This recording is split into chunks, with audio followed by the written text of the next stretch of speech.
حضور اکرم صلی اللہ علیہ وآلہ وسلم کا ارشاد ہے، تمام اعمال کا دار و مدار نیت پر ہے، اور ہر عمل کا نتیجہ ہر انسان کو اس کی نیت کے مطابق ہی ملے گا۔ پس جس کی ہجرت دولت دنیا حاصل کرنے کے لیے ہو یا کسی عورت سے شادی کی غرض سے ہو، پس اس کی ہجرت انہی چیزوں کے لیے ہوگی جن کے حاصل کرنے کی نیت سے اس نے ہجرت کی۔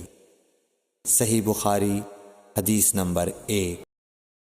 حضور اکرم صلی اللہ علیہ وآلہ وسلم نے فرمایا کہ وحی نازل ہوتے وقت کبھی مجھ کو گھنٹی کی سی آواز محسوس ہوتی ہے، اور وحی کی یہ کیفیت مجھ پر بہت شاق گزرتی ہے۔ جب یہ کیفیت ختم ہوتی ہے تو میرے دل و دماغ پر اس فرشتے کے ذریعے نازل شدہ وحی محفوظ ہو جاتی ہے، اور کسی وقت ایسا ہوتا ہے کہ فرشتہ بشکل انسان میرے پاس آتا ہے اور مجھ سے کلام کرتا ہے، پس میں اس کا کہا ہوا یاد رکھ لیتا ہوں۔ صحیح بخاری حدیث نمبر 2۔ حضرت صلی اللہ علیہ وآلہ وسلم پر وحی کا ابتدائی دور اچھے سچے پاکیزہ خوابوں سے شروع ہوا۔ آپ خواب میں جو کچھ دیکھتے وہ صبح کی روشنی کی طرح صحیح اور سچا ثابت ہوتا۔ پھر من جانب قدرت آپ تنہائی پسند ہو گئے، اور آپ نے غار حرا میں خلوت نشینی اختیار فرمائی، اور کئی دن اور رات وہاں مسلسل عبادت اور یاد الہی و ذکر میں مشغول رہنے لگے۔ جب تک گھر آنے کو دل نہ چاہتا توشہ ہمراہ لیے ہوئے وہاں رہتے۔ توشہ ختم ہونے پر ہی اہلیہ محترمہ حضرت خدیجہ رضی اللہ تعالی عنہا کے پاس تشریف لاتے، اور کچھ توشہ ہمراہ لے کر پھر وہاں جا کر خلوت گزین ہو جاتے۔ یہی طریقہ جاری رہا یہاں تک کہ آپ پر حق منکشف ہو گیا، اور آپ غار حرا ہی میں قیام پذیر تھے کہ اچانک حضرت جبرائیل علیہ السلام آپ کے پاس حاضر ہوئے اور کہنے لگے کہ اے محمد پڑھو۔ آپ فرماتے ہیں کہ میں نے کہا کہ میں پڑھنا نہیں جانتا۔ آپ صلی اللہ علیہ وسلم فرماتے ہیں کہ فرشتے نے مجھے پکڑ کر اتنے زور سے بھینچا کہ میری طاقت جواب دے گئی، پھر مجھے چھوڑ کر کہا پڑھو۔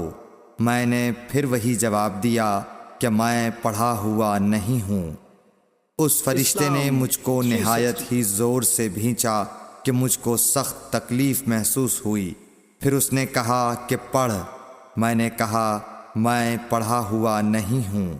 فرشتے نے تیسری بار مجھ کو پکڑا اور تیسری مرتبہ پھر مجھ کو بھینچا، پھر مجھے چھوڑ دیا اور کہنے لگا کہ پڑھو اپنے رب کے نام کی مدد سے جس نے پیدا کیا اور انسان کو خون کی پھٹکی سے بنایا۔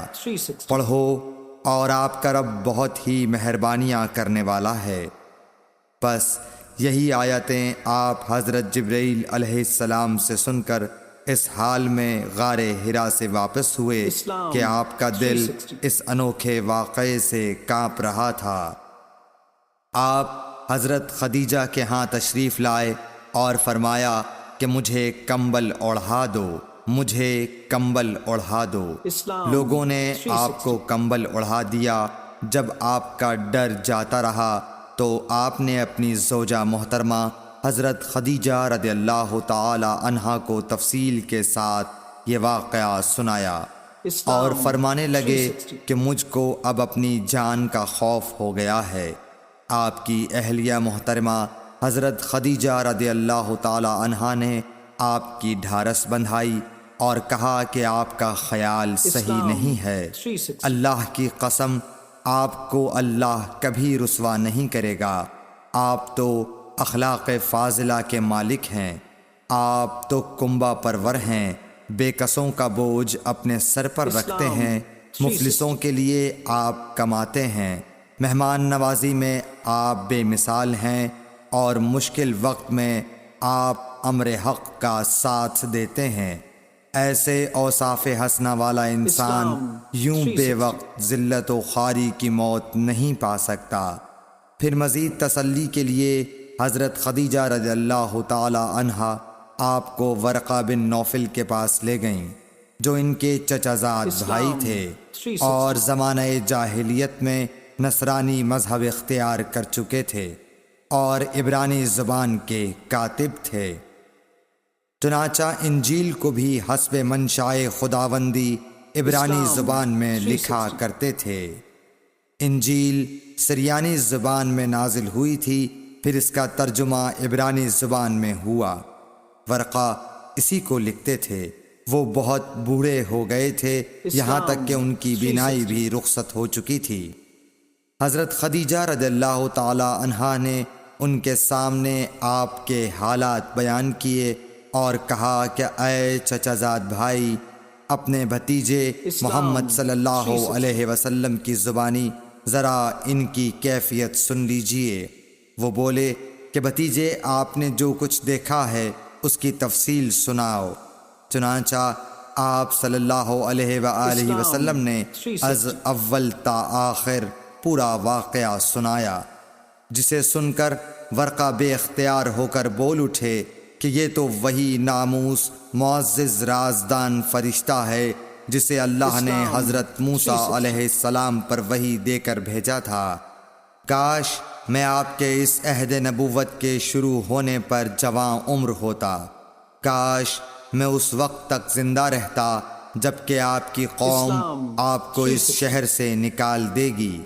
رسول کریم صلی اللہ علیہ وآلہ وسلم نے یہ سن کر تعجب سے پوچھا کہ کیا وہ لوگ مجھ کو نکال دیں گے، حالانکہ میں تو ان میں صادق و امین و مقبول ہوں۔ ورقہ بولا، ہاں یہ سب کچھ سچ ہے، مگر جو شخص بھی آپ کی طرح امر حق لے کر آیا، لوگ اس کے دشمن ہی ہو گئے ہیں۔ اگر مجھے آپ کی نبوت کا وہ زمانہ مل جائے تو میں آپ کی پوری مدد کروں گا۔ مگر ورقہ کچھ دنوں کے بعد انتقال کر گئے، پھر کچھ عرصے تک وحی کی آمد موقوف رہی۔ صحیح بخاری حدیث نمبر 3۔